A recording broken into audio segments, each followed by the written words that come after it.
Ladies and gentlemen, welcome to Woodburn Accountants and Advisors webinar series. The theme for this week's webinar series is what research can you do in your pre-investment stage to secure your future China investment? On Monday, we looked at the importance of creating a business plan and what can you do in terms of market research to create your business plan, but also investigate what would be the appropriate business scope for your business and how to create your Chinese company name.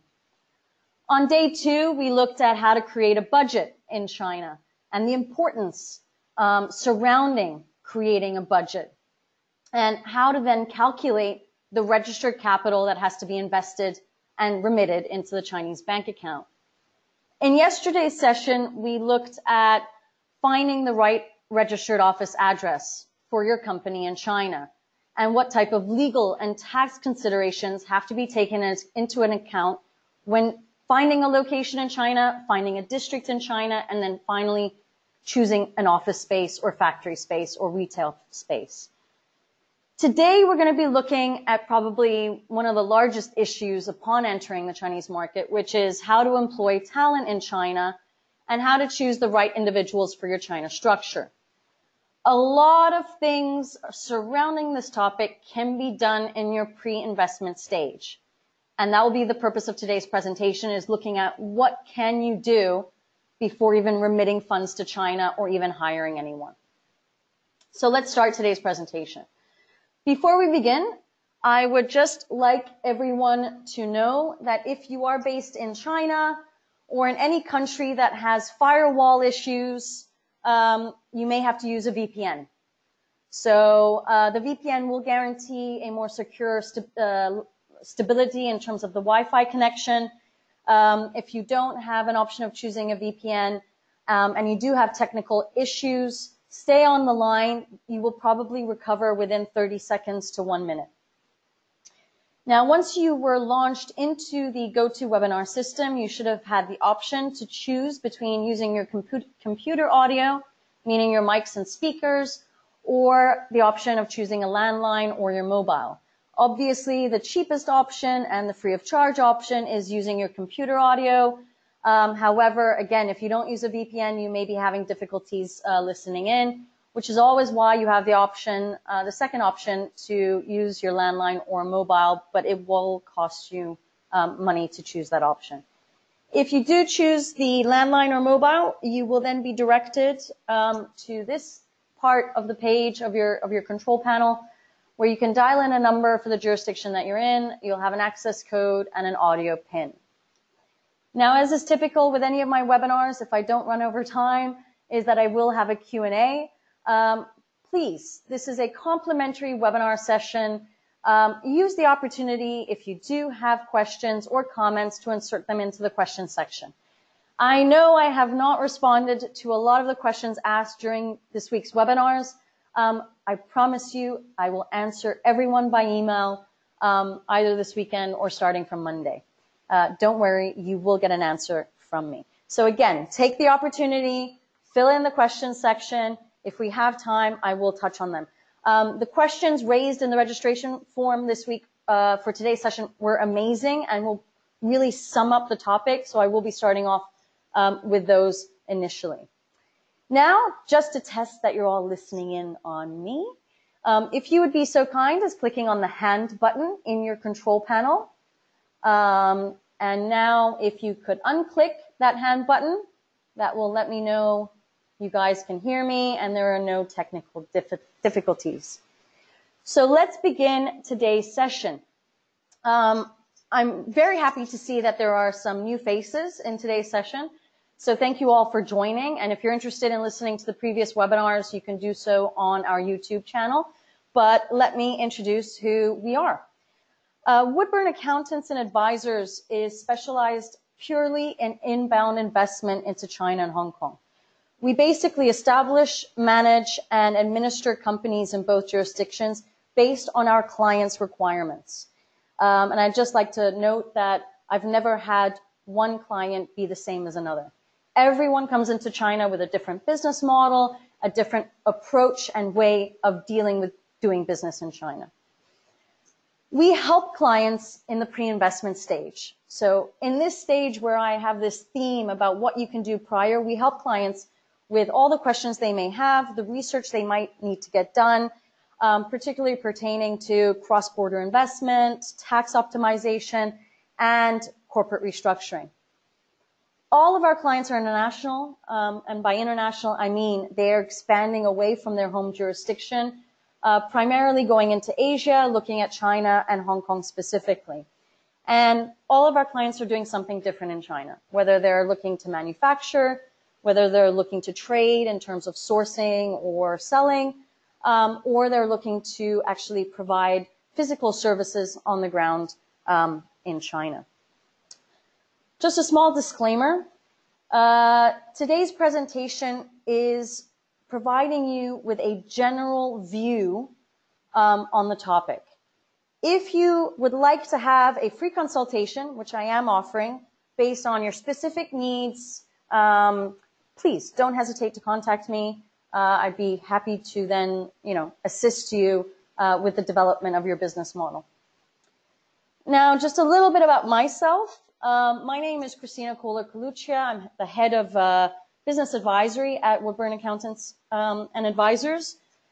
I've been dealing with the China market since 2003, relocated to Shanghai in 2003, and I've been helping investors with their market entry as well as their expansion within the Chinese territory. I don't usually like to tell too much about myself, but more I would like to explain what I've learned in the 15 years that I've been doing business in China. And what I've learned is something that I would hope anybody who's looking to do business in China would learn as well and as soon as possible. The first is patience. You're going into China that's completely different culturally in terms of personal life as well as a work life. The way of doing business is different. The way of negotiating is very different. And the Chinese, they know that most Westerners have a lack of patience. So they play off of this.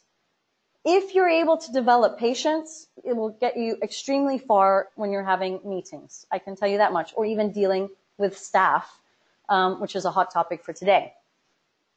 The second is having a detailed, an eye on detail. Really looking at every aspect of your business, every single transaction, particularly in your startup phase, to understand how everything works in the Chinese market.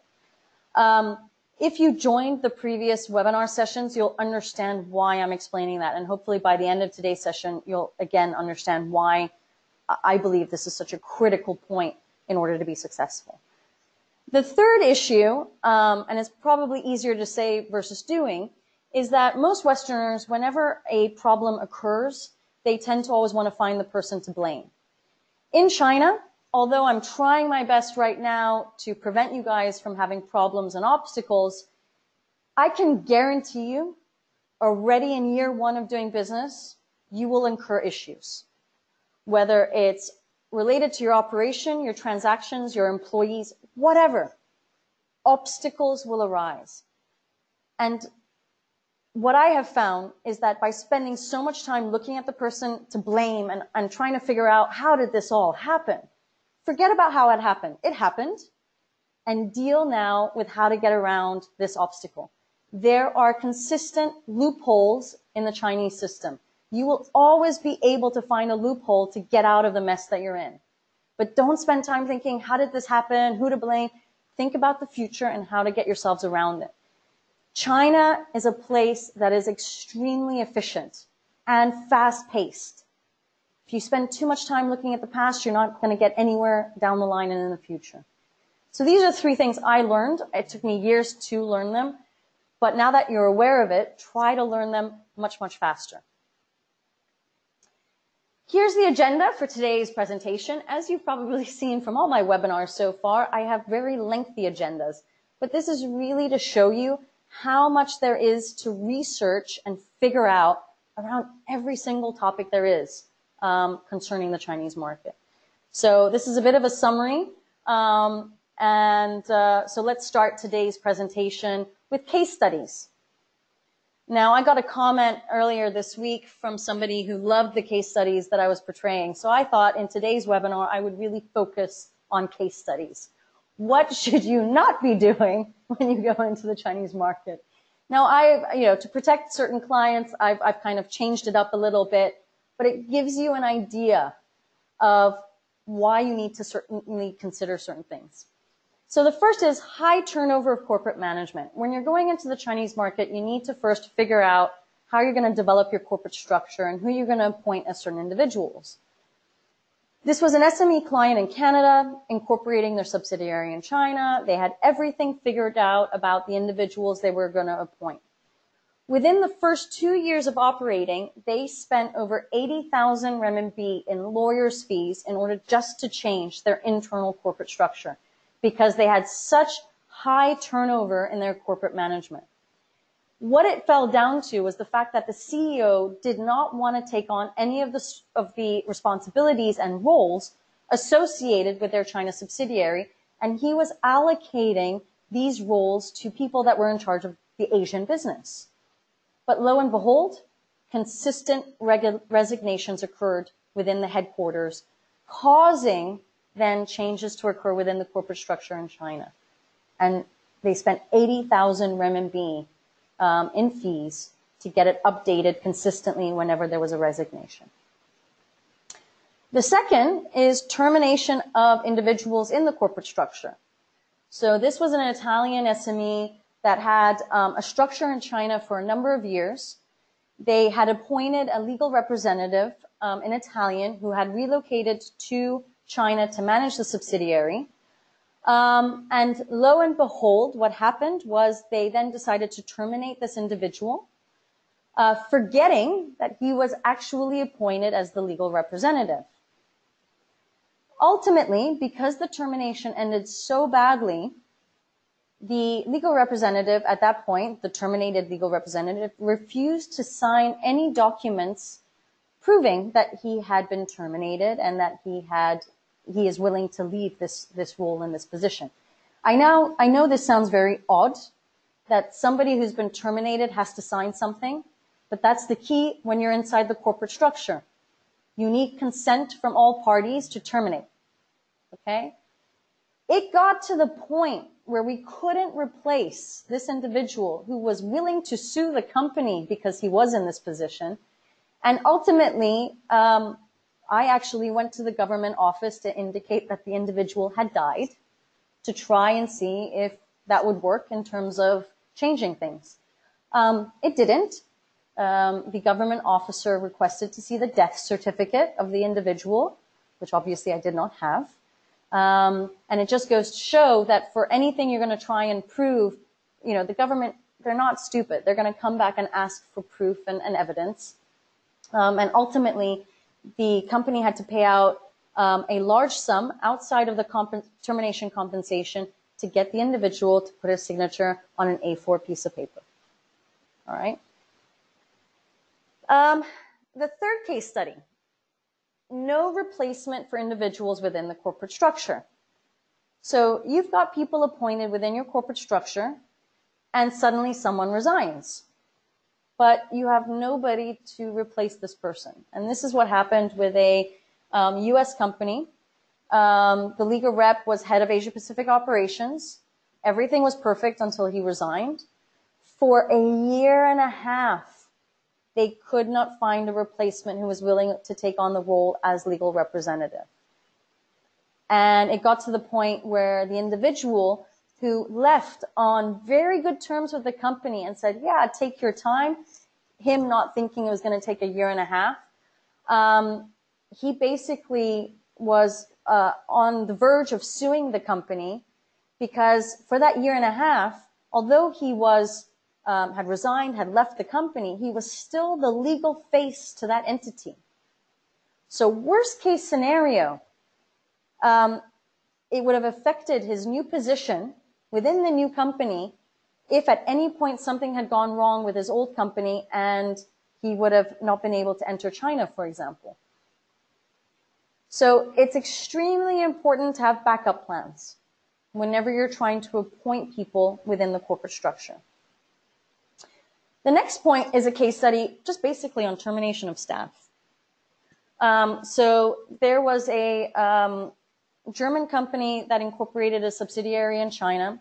So the GM was already there, relocated, and the second person, the second person he wanted to hire within the team was an accountant, basically a person to help him with the budgeting, setting up the whole internal accounting system, getting the accounting software, et cetera, et cetera.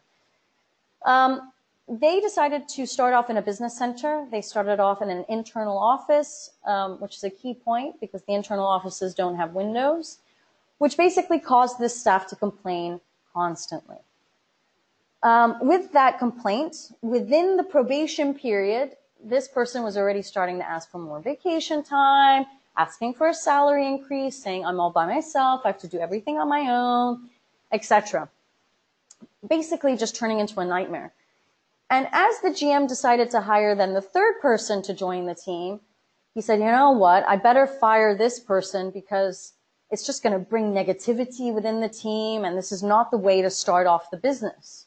So basically, he fired her after 7 months. Sitting in the office, he decided to do it on a Friday evening at 5 p.m. What he didn't do was research how you should probably fire someone in China and what rights do you have as a company to fire someone in China. As a consequence, this staff member completely lost face, which you know is a big cultural issue in China, and refused to hand back the keys to the office, refused to hand back any equipment until she was given a sum of 70,000 renminbi as termination compensation, and she wanted the money in cash right there and then. She refused to leave the office. So basically what this GM did was he called his wife, who went to an ATM machine and withdrew 70,000 renminbi in cash. Basically, the next day, everything was handed over, and this person left, and obviously at that point it was immediate termination. The next morning, he called his payroll company to ask for advice on what he should have done, and he found out that everything that had occurred the night before was completely wasted money. And of course, what does that do? What does 70,000 RMB do? It affects your budget, right? The easiest thing he could have done was 1 week prior, get advice, talk to an HR lawyer, talk to your payroll agent, get differing opinions to see how to go about doing the termination. Instead, he lost 70,000 renminbi. So, and the reason he lost it was basically because he's like, this is China. I don't know what this person is going to do to me. He got scared. He wouldn't give back the key to the office. What happens if she then stole all the equipment? There was so much running through his head at that moment in time. He didn't know what to do. So he just gave the money. Now, I hope all of these case studies have inspired you to understand what it takes to research what is involved in researching in terms to understand employment regulations, what salaries are owed, everything to do with social insurance, taxes, etc. These are really critical points that you can do prior to even investing in China, right? And remember, it always affects your budget. It always leads back to the budget and your business plan. So in terms of developing your corporate structure in China, I've shown here on this slide two organograms basically, of one where you have a board of directors and one where you have an executive director. This is basically how you're developing your corporate structure for your China investment. So now I've listed a lot of questions that you all should be answering as part of the research when investing into the Chinese market. The first is the shareholder, and probably the primary question you should be asking yourself is, who is going to be the shareholder? Like I mentioned yesterday's webinar, do you need a holding company? Do you want a holding company? Do you already have a holding company? But most importantly, who's then going to be the authorized signatory of the shareholder? There are so many documents which need to be signed in China. Try and appoint one person to do it versus, let's say, the 3 people that make up the board of the shareholding company. Especially if those 3 people live in 3 different jurisdictions and one piece of paper has to fly around 3 different times and finally end up back in China, it's a nightmare. Especially because in China, the governments only accept originals. No scanned copies are permitted. So this is your first consideration about the shareholder. Do you choose having a board of directors or do you choose having an executive director? Ultimately, the answer to this question is how many people do you have in your company to appoint that have to do with the China business? If you don't have so many, you should really go the executive director route. If you have a lot, and you have a large organization, a multinational, for example, you'll probably set up a board of directors. Who's going to be appointed as the legal representative? Who's going to be appointed as the general manager? Who's going to be appointed as the supervisor? These are all questions you need to ask yourselves in the pre-investment stage because this is the information your advisor or lawyer is going to have to know in the incorporation stage already. Okay? So please do remember this. If you want to change any one of these positions, any one of these roles, it does take between 8 to 12 weeks to make that change. Remember, everything is bureaucratic in China, and it takes a long time to get things done, to get changes made. So this has absolutely nothing to do with the corporate structure, but I feel like if you are able to answer these questions as well, it will become much clearer to you who you should be appointing within the corporate structure. So the first is, who or what is making the investment into China? Is it a company? Is it an individual?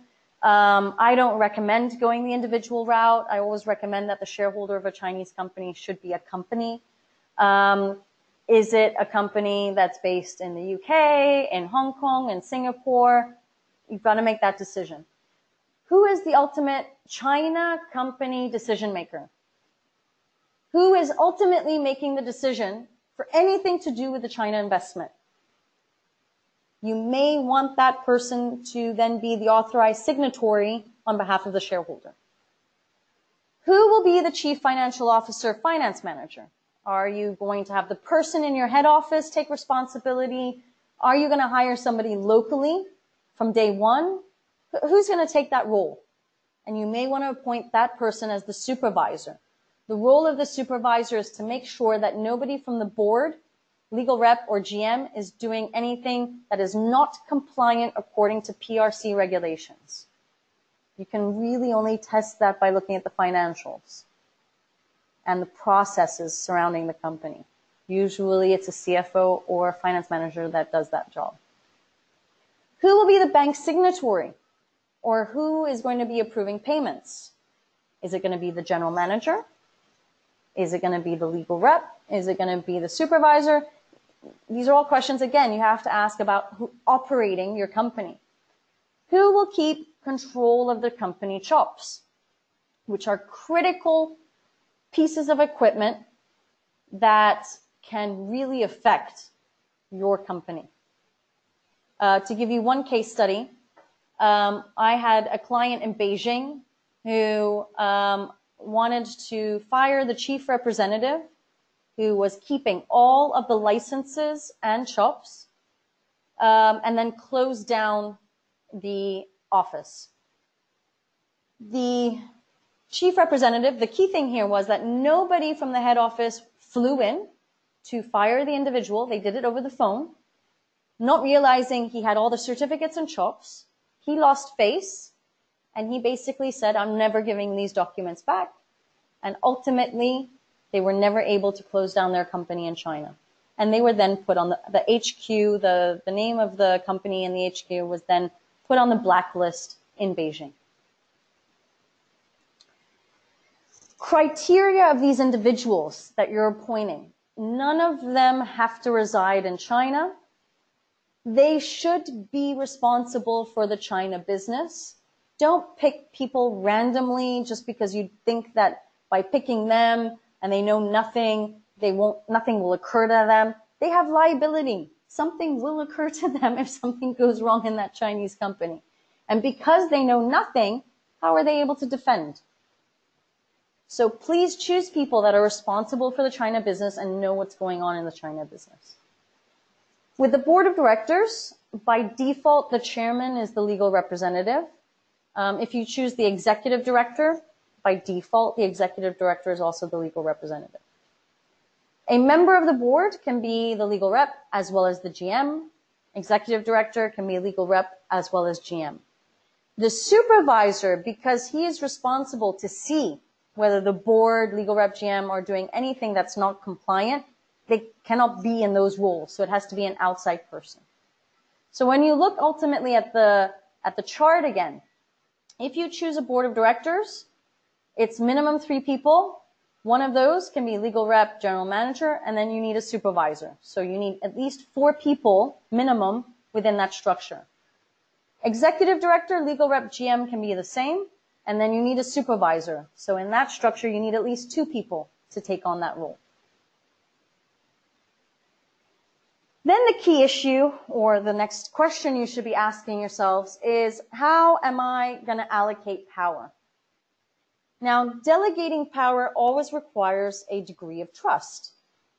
But there are really a few simple measures every foreign investor can consider and to take into account to mitigate the risks of their Chinese subsidiary being exposed.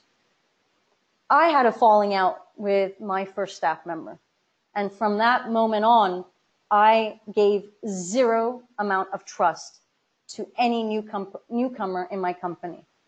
And basically my spiel with any new staff member, regardless of level within the organization, my spiel to them was, and I spoke with them individually, one-on-one, was, you will gain trust with me if you are loyal and if you follow the company's policies. In 15 years of doing business in China, I've only fired 2 people, and I've had less than 10 people leave me. And all it requires is communication, right? But just remember, trust is developed. You can't meet somebody from day one and say, oh, they're my friend. Even friends develop over time, and friendships develop over time. So please keep this in mind in terms of hiring new people and what you want them to know and how much trust you're going to give them from day one. When you're allocating power to the legal representative, I've just highlighted here a couple of points that I think, can be taken into consideration, or at least will help you to mitigate certain risks. Do not involve the legal representative in too much of the daily operations of the company. They should be having a superficial overview. They should be a chairman of the board.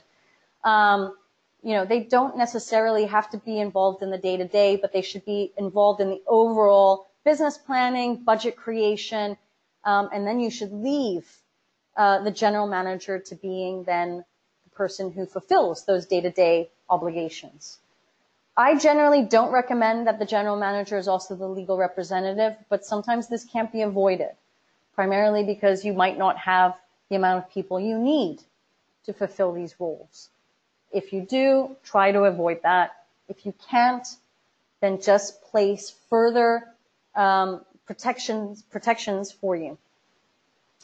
Foreign investors may consider that when they appoint a legal representative, that this person doesn't reside in China. And usually legal representatives only have to sign things at least 2 to 3 times a year, starting from year 2. Year 1, they have to sign plenty of documents. Year 2 onwards, it's really about 2 to 3 times a year.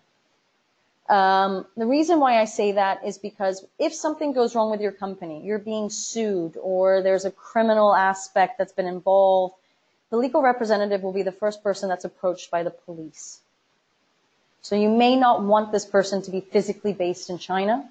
They may have then their passport revoked. This happens in worst case scenarios. The other option is if you ever want to terminate the legal representative, from the get-go, anyone who is in the corporate structure should be signing signature sheets that are undated so that at the point of termination, you have a document readily available that can be utilized to then replace that person. I mean, I've highlighted here for legal rep, but really you should be doing that for every single person that's within the corporate structure. Allocating the power to the general manager. So the key point here is that when you think about the term general manager, you're thinking about the person that's physically going to be based in the Chinese market, that's going to run the company and handle the day-to-day objectives and reach the goals that have been put forth on this person by the board of directors or the executive director. Now, the key thing is you don't want to hire a local, or you don't, well, let me rephrase that. You don't want to hire someone and then appoint them as general manager and you've only known them for a couple of weeks during the interview phase, okay? So in the first step, you may want to appoint somebody from your HQ to act as the general manager. Eventually, you can always change it so that the person based in China becomes the general manager in terms of the corporate structure. Alternatively, what I would recommend is you never change it. The person sitting in China, he can always have a business card which says general manager. It doesn't mean that he's general manager for the corporate structure. So when you're creating the corporate structure, think about simplicity, ease of doing everything. And for me, that only resonates that it should be people that are in the HQ that have been dealing, that are loyal to the company, have been with the company for a certain period of time, but are also in charge of the China or Asian business. Don't give the general manager unrestricted access to the company's chops. Split out the chops or give all of the licenses and chops to your lawyer or advisor or your accountant. Don't always feel that you can give very critical pieces of documents to people you've just hired. Okay? They may keep them or use them for things that are wrong to the company. Okay? Limit the powers of the general manager in the Articles of Association. I get so frustrated when I'm dealing with a client. I give them the template of the Articles of Association, and all they do is like, yeah, it's perfect, no issues, signs off on it, and I know they haven't even read it. Then come problems. Then I'm like, well, we'll have to refer to the Articles of Association and how to deal to deal with this matter. Oh, I've never read it. I don't even know where it is. Okay, I'll give you a copy of it. And there you go. They've never read it. Nothing applies to them. This is all part of the research stage. Read every single document you have to sign. Know what you're signing. Your lawyers and advisors are even giving it to you in the English language so you can understand them. And last but not least, carefully plan who are the signatories on the bank account. Is it going to be the general manager? Is it going to be somebody from the HQ that has access? Be aware of that, because that's quite important detail in terms of online transfers that are occurring. The Chinese banks, if you want to have limitations put on, it's quite complicated to get that process up and running. So be aware of that, and that should be a discussion point when you talk with the banks of your choice. I just want to highlight here CHOPS because I haven't highlighted them in this webinar series thus far. A company is bound whenever a contract or any other document is affixed with a company CHOP or seal. Signatures, physical signatures don't count for anything in China. It's the CHOPs. Even when you do bank transfers, you have a financial CHOP that's used on all financial transactions. Okay? So it is critical. Your licenses and your CHOPs. Who is going to be managing them? Okay? And you've got to think about all of these questions during your startup phase where you're just hiring people, you're not really familiar with them. How are you going to manage all of that? Okay? And remember, there's always a risk of whoever keeps the CHOPs, they can make duplicates, forged CHOPs. So be aware of that. I've just added a slide here about all the different CHOPs there are. You will get all of these CHOPs once you register your company. So, again, be aware of who's going to maintain those. So let's start off now with the second part. Now, the first part of today's webinar, I focused on the corporate structure. Who are you going to appoint as individuals within the corporate element of your China investment? But now let's say that's been done. And now you're looking actually to start recruiting people. You want to find the right talent. So the question obviously arises, well, who is out there? right? The China labor market is as rich as it is varied, and it does lack in certain areas. Highly skilled workers and specialists in certain industries are underrepresented and extremely expensive.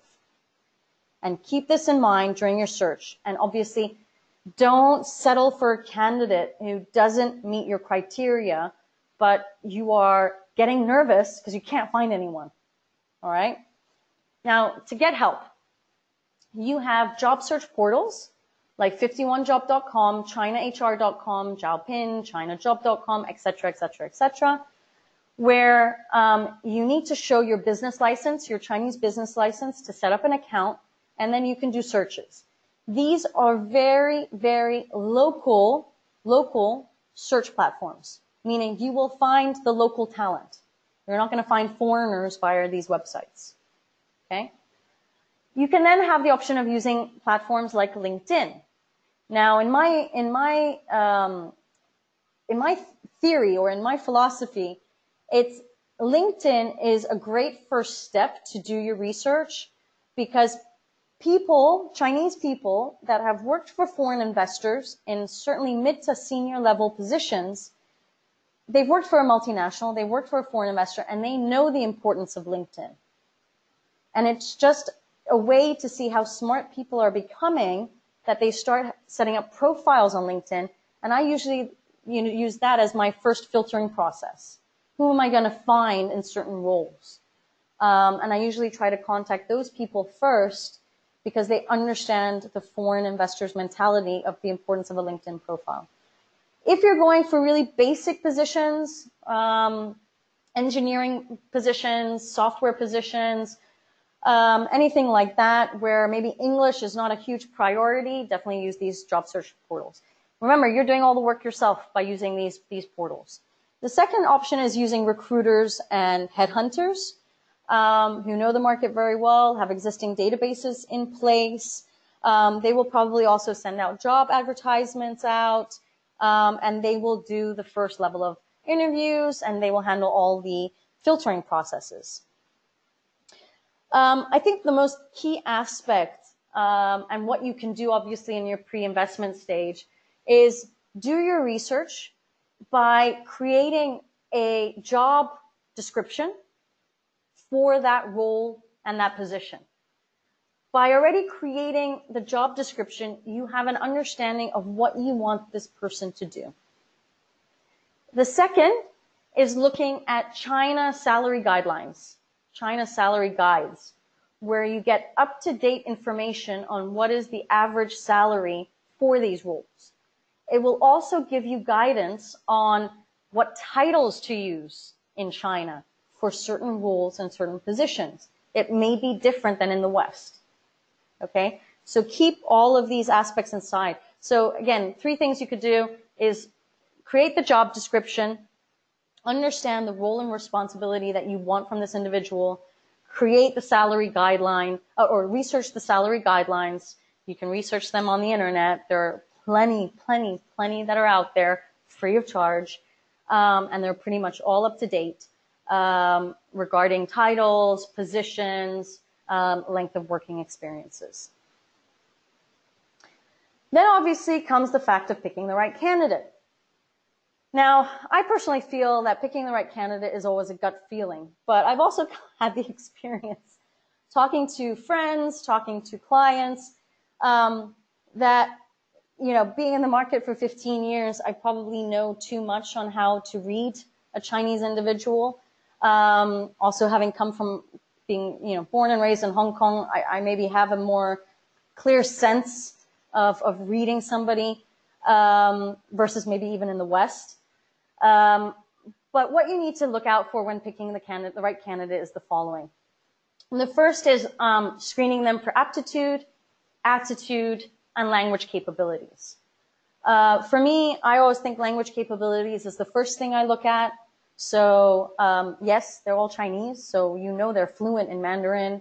If Cantonese is an important aspect, then that's something you have to test, whether they have the capability of speaking Cantonese. And then for me, the next is English.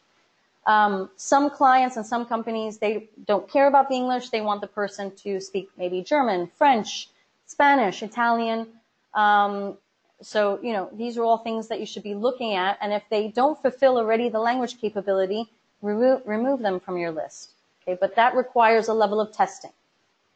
Then you have attitude. So attitude for me is something where I can only read if I see the individual. So if you're not based in China, you can always do Skype video conference calls, or if you are in China, meet with them face to face. And when you see or meet with an individual, you have an understanding of their attitude. Basically, are they shy? Are they brash? Are they harsh? You would be so surprised to see how candidates can be really shy. You know, what you would probably expect from a Chinese individual, not outgoing, not proactive, but really, you know, reserved and not really speaking that much. I can tell you today that that's changing. With interviews that I've done recently, it's absolutely plain to see that the Chinese individuals are gaining a lot more confidence. They know that if they have the right skill set, they're going to be poached. So they come into these meetings very brash. And the question then comes, you know, what are you looking for in terms of a personality? And you need that right personality, obviously, to start up your business. The third aspect is obviously aptitude. Do they have the skill set that you are looking for in the individual? And that's obviously technical testing. All right. You need to know what skill set this individual must have. Just some tips from my perspective. Resumes that are provided by candidates or even recruiters or whomever, take them with a pinch of salt. Read through them prior to an interview, mark off or highlight things that you found bizarre, and question them. Definitely, if you are looking to hire a senior management role, general manager, CFO, do background checks. Okay? Make sure that those resumes are foolproof. Observe their demeanor during the interview, and quite frankly, don't be shy yourselves. If you feel like after 10 minutes of sitting with the individual, they're not the right candidate for you, end the interview. I've seen so many clients waste time by sitting there for an hour, and it's like pulling teeth out of the candidate because the person isn't answering the right questions or in the right way, or you know their English isn't good. Just end the interview. It's not a problem. Don't be shy to do that. It will save you a lot of time. Now, I thought it might be really useful to show in this webinar also some questions that I tend to ask. I gave here an example for an operations manager. All of these questions are actually related to communication skills. You know, first of all, you're testing their English level. Are they able to understand tricky terminology or even just simple terminology? Can they understand your question? Okay. The second aspect is you are a foreign investor in China. So from day one, your company is multicultural. You've got to understand whether this candidate can survive in a multicultural environment. If they have reported to a foreign investor previously, how was that relationship? Did they like it? Did they dislike it? What were the positives? What were the negatives? If they've worked for a foreign investor previously, they must have reported in some shape or form to the HQ. How was that relationship? What were the pros? What were the cons? If the team locally is going to be developed multiculturally, meaning you're going to have a mixture of locals and foreigners, what's the feeling with this candidate about communication between the different departments, different functions, and the different people? It's also important to check, you know, how big was the last team, especially if they're in a managerial role. Have they hired people before? Have they coached people before? Have they trained people, fired people? How do they motivate their team? And then you always have to go back to very simple questions. I always start off with, tell me about your most basic day in your company. What do you do from 8:30 a.m. till 6 p.m. when you leave? And it will kind of give you an idea of what they physically do, what they actually do. And you'll see their thinking style. I also always ask, What are your strengths and what are your weaknesses? How would you like to improve? What did you not gain in terms of training from your previous company? And things like that. So really a lot of the questions probably have to be more culturally oriented, as well as then going on to the technical questions, which I didn't add those technical questions here. So now you found the right candidate. Now you have to understand what the employment laws are. You want to contract with this individual, okay? The employment law or labor law in China is very much in favor of the employee, which is why you need to understand what are your rights as the general manager or as the owner of the company, the subsidiary in China, in terms of hiring people, okay? You've got to understand what you can and what you cannot do. And please remember, yeah, you need an employment contract. You need an employee handbook. And if you are hiring a foreigner locally, you need to provide them with a work permit and a residence visa. Now, I want to highlight one example here because this is really critical. I had a client a long time ago who was in the phase of incorporating his company. And he was desperate to start the business and have people on staff. So he hired foreigners, thinking, oh, well, they're on a tourist or business visa, so it will be fine. They have something valid anyhow. Apparently, they got denounced. No one is sure how they were denounced, but he got a site visit to his registered office address by the Labor Bureau. The Labor Bureau requested to see all the passports of the people there and requested to see the business license. There was no business license.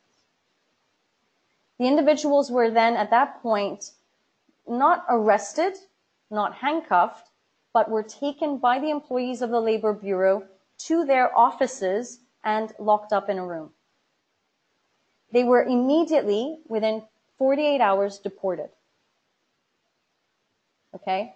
One of those individuals already had his family and kids visiting. It was awful. Please follow the regulations.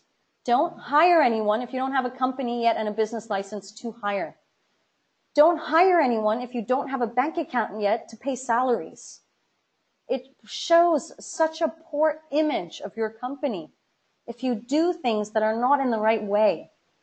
You know, one of the things that I truly want to highlight, what's part of my summary, is, you know, with the Chinese individuals gaining confidence and realizing that they are going to be poached and people are in search of them because of their skill set, you know, you've got to sell your company to them. You've got to convince them to work for you. And if you're doing things not following regulations, it just provides you with such poor branding. And now, with social media out there and WeChat, how do you know this individual is not going to then report online to the world, oh, this guy didn't even have a business license, hired me? You know, people now in China are really very vocalized with their opinions, all right, and giving reviews. So be aware of this. Drawing up a contract and a handbook. So as I mentioned, you have to sign an employment contract. If you don't sign an employment contract, the employee has leverage over you and can gain double salary as compensation. The terms and conditions of the contract are entirely governed by China labor law. Don't be scared of that. You have a subsidiary in China. You will have more leverage by going to a court in China if the employee has breached the contract. So don't be scared of having things not under China labor law. It will make your life a lot easier.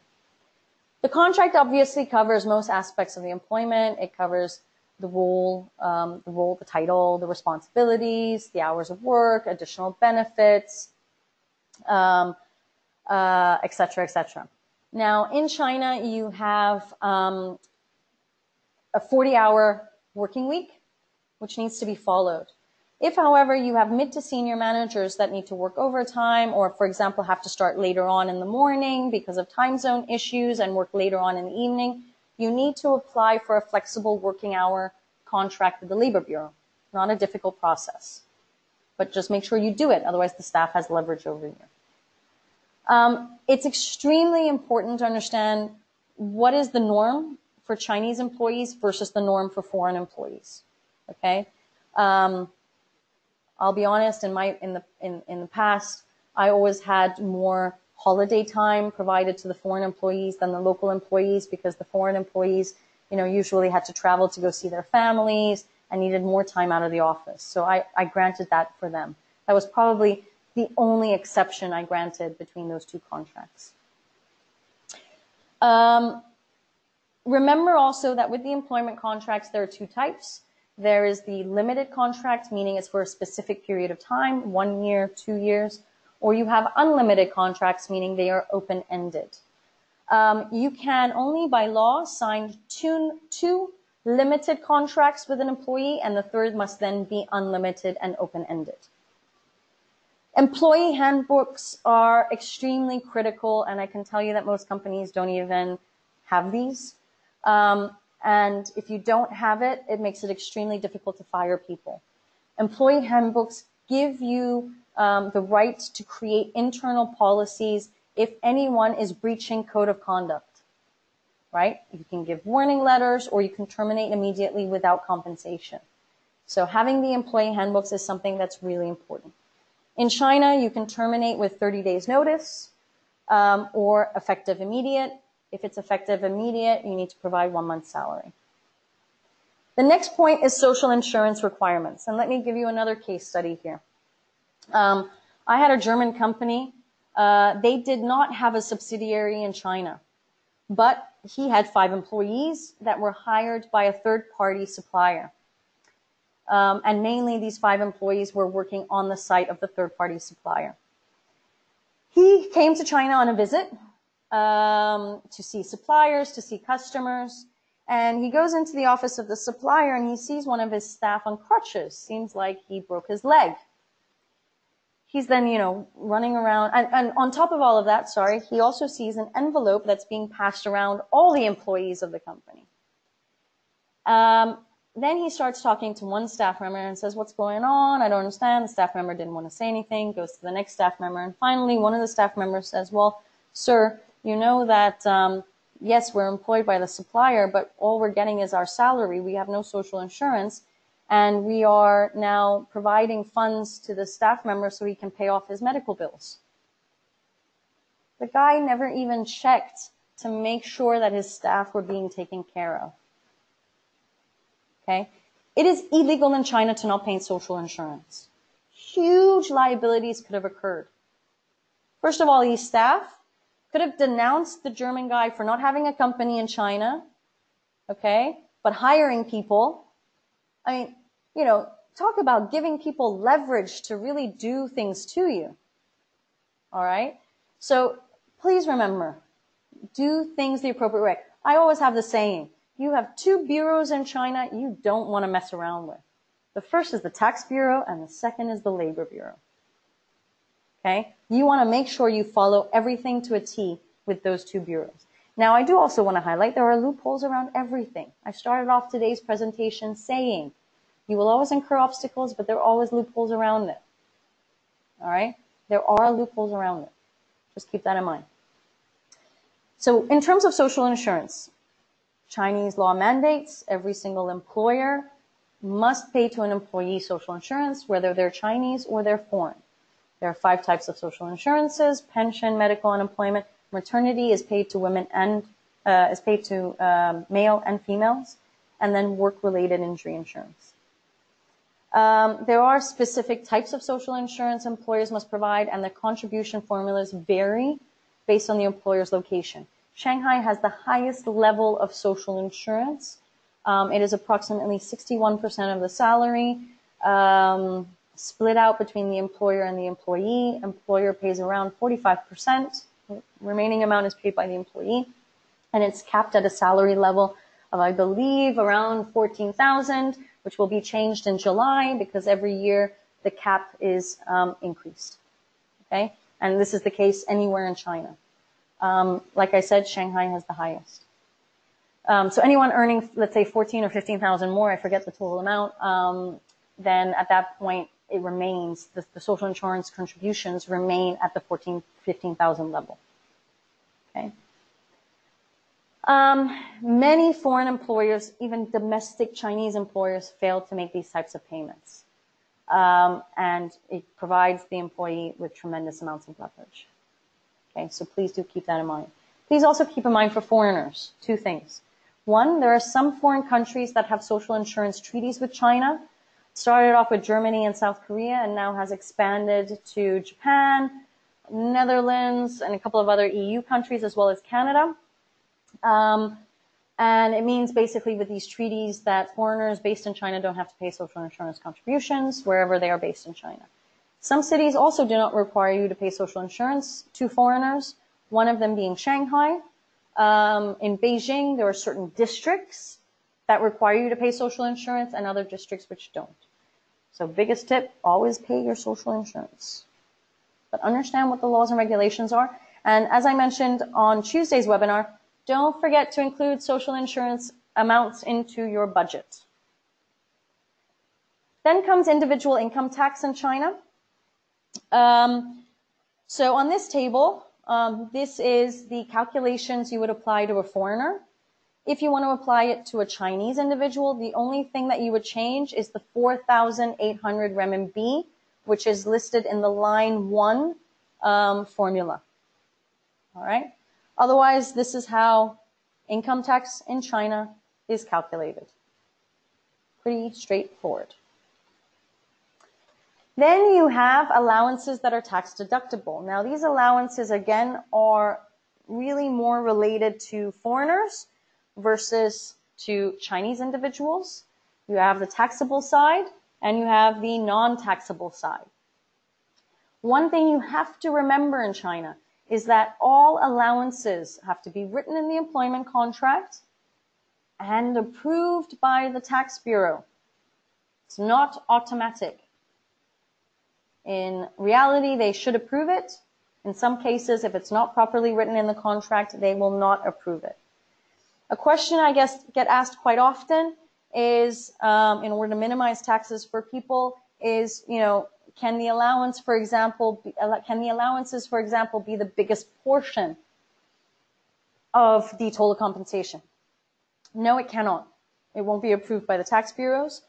The rule of thumb is that between 30 and 40% of the total compensation can be paid out as allowances, the remaining amount as a salary. In addition to that, you have to remember that for any allowance that's provided, it has to be then given with a fapiao, a VAT invoice, or if they're traveling abroad, with a receipt. Okay? You will have no tax deductions if there's no receipt accompanying these non-taxable items. Then the last slide for today is helping your new employees to settle in. So I see this quite often, whereby you have people saying, oh my God, this was such a tedious process. Oh, we've gone through the process of researching candidates, interviewing candidates, filtering candidates, negotiating contracts, negotiating salary compensations. I'm exhausted. Finally, we have this person, fantastic. Okay, he's going to start on day 1 and finish. You can't do that to somebody who's sitting in China, you're sitting abroad. You can't just let them go. And I see this so often where people in the headquarters are just like, yeah, now we've got staff on the ground, now we're going to move forward. If you don't give direction, if you don't give support, if you don't call the individuals on a daily basis to see how they're doing, they will have no loyalty for you. Why should they? And worse than that, you are not supervising your staff, supervising your investment to make sure they're not doing anything against you. So please make sure that it doesn't just end on the day 1. On day 1, you then have more people within your organization. You may even decide to fly the person out, depending on their seniority, to give them training in the headquarters, give them an understanding of the business, make them feel included. In your startup phase, you may have 1, maybe at most 5 people in your organization in China. They're all alone. It's lonely. And if they're not given any direction, how do you expect them to stay with you? They're going to look for new opportunities. They want to learn from you. All right? And that's how you're going to keep them, if they're able to learn from you. Okay? You've got to give guidance and you've got to give support. So before we start with my conclusion for the webinar series, I do want to go on to the Q&A because there were some really great questions that I was very happy about. So the first question that popped up in the registration form was, how do sales staff tend to get paid in China? Is it generally salary and commission or heavily weighted towards commission? So this is totally up to you. And there's no right or wrong in terms of how you're going to develop the compensation. You can also hire people and say you're going to be only compensated on commission. You can hire people and say it's going to be a very low base salary and majority commission, or you can say you're going to get a very high base salary and a very small commission. Totally up to you. But I want to give you a case study based on this question. So I actually had a client that I did an internal audit on. And during the internal audit, we investigated all the various different departments, and one of them being HR. We started looking at the contracts, and basically we found that looking at the contracts and looking then at the payroll, the base salaries didn't match. And what we then found out was that after year one, the GM thought that the sales staff were earning too much commission. So he decided to lower their base salary. And there's nothing in writing. He just did it automatically.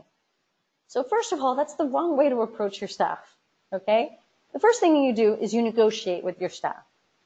The second thing is, once you've indicated a base salary in the first contract, you can't lower it, all right? Unless there are terms within the contract or something has occurred with the employee that has breached contract or he has moved to a new department.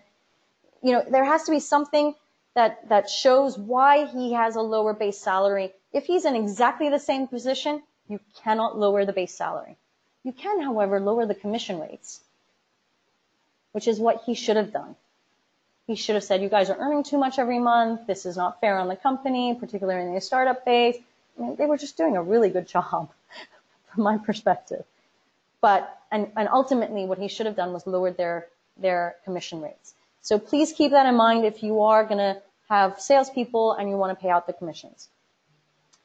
Can you hire someone in China without opening an office in the early stage and possibly temporarily on a contract basis? Okay, so here's my rule of thumb. If you don't have a company in China, you are not permitted to hire anybody in China, unless they are a freelancer. So I see this as the biggest mistake that most companies do. They say, we don't have a company in China, we're going to hire someone though, he's going to work from home, and we'll just remit funds from the headquarters to him. And there is nothing in writing describing this relationship. You have absolutely no idea how much leverage this individual has over you. You have no idea. It's scary. At a minimum, have a freelance contract agreement in place which highlights, one, we're hiring you on a freelance basis. These are your jobs, roles, and responsibilities. We're going to pay you from the headquarters X amount. It is your responsibility to pay for individual income tax in China and any social insurance contributions, which is the right way to do it. Anybody that is on a freelance agreement, anybody that is earning income, any mainland Chinese that is earning income in China is required to declare it to the tax bureaus themselves and pay social insurance, but only their portion of the contribution. But you want to make sure you don't have that liability. So you need to write it down. Have an agreement in place. And because you're signing it with your HQ, make sure you talk to a lawyer in that jurisdiction that you're completely protected. Okay? The next question is, employing students a good idea for the business for marketing and admin? And how much should I offer in salary and benefits? That's an excellent question because I get asked often, can we have interns? So, you know, basically for me, a student is a part-time staff. Interns are also part-time because they're on short assignments, 3 months, 6 months, etc.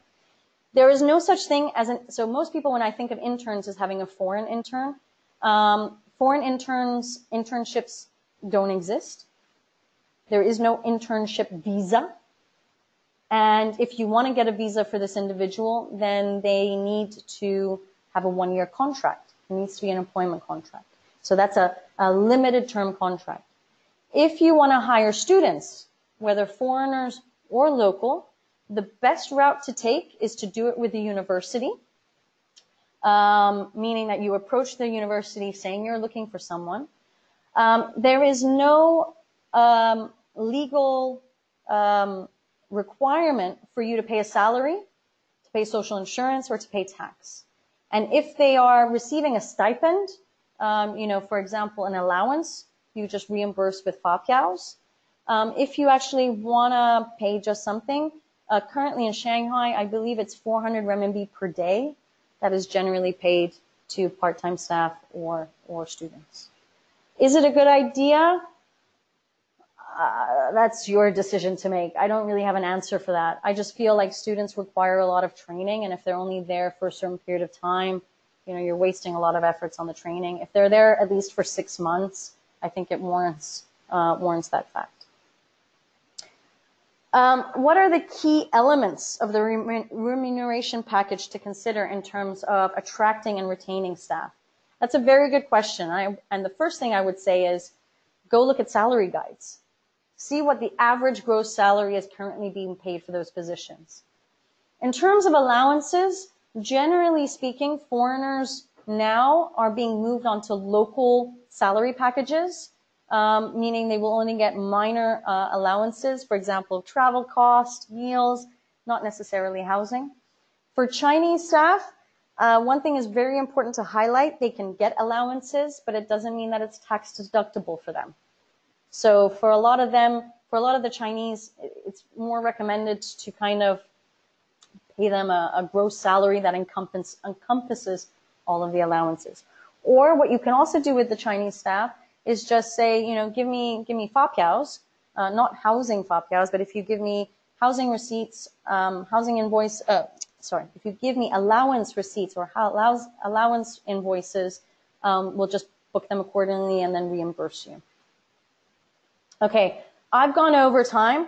Those were the questions that came out from the registration form. For those of you that have listed questions, I will get back to you as soon as the recording is off. I just want to highlight a little bit my philosophy and kind of sum up this webinar series. The first is avoid having a laissez-faire attitude to your China investment. Pay attention to your business.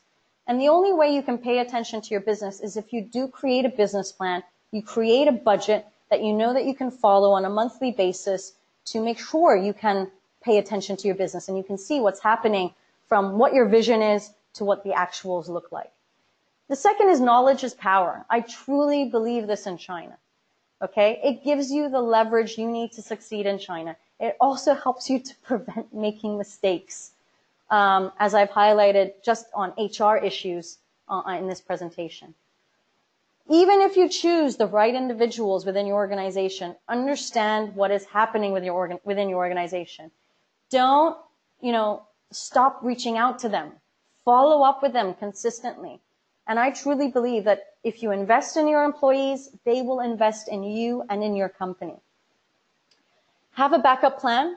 Account for all possible scenarios and implement tactics to secure the ideal outcome. I've highlighted that again throughout this webinar series about thinking of what might come up and always putting in place a certain level of wiggle room within your business plan and within your budget.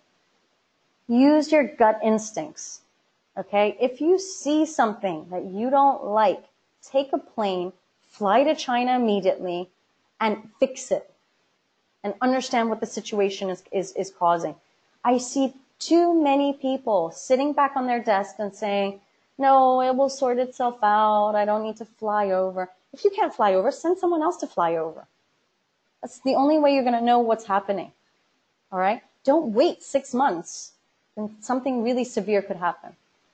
Probably, the most common phrase in China is, oh, this is China, right? The questions you should be asking is, can this be right? Because for me, this is not common sense. and this makes no sense whatsoever for this transaction. Don't be shy to ask your lawyers, ask your advisors if you get that feeling. Okay, this doesn't make sense. This is a weird negotiation right now. Truly, there is no question that is a dumb question in China. And use external parties to help you supervise your business, whether that's an HR payroll provider, a recruiter, a lawyer, an accountant, just a simple advisor, marketing companies, PR companies. There are a variety of consultants that are on the ground that are there to support your business. Help them, use them to help you to supervise over your business, particularly if you're not based there. Okay, and this will help you make sure that things are occurring on the right path, and you're preempting any obstacles that actually may arise. So on that note, I want to thank everyone who have joined all 4 webinars. I really appreciate your loyalty to me by joining all 4 webinars. If you do have any questions, any specific direct questions, reach out to me at info@woodburnglobal.com or Christina@woodburnglobal.com. As I mentioned earlier on, I know a lot of you have been good and inserted questions. I'm going to do my very best to answer them over the weekend, or at least latest by Monday. So you will be hearing from me very shortly. Last but not least, if you want to have free stuff, free information, free resources, all about China and Hong Kong, subscribe on our homepage by simply inserting your email address. I send out weekly campaigns.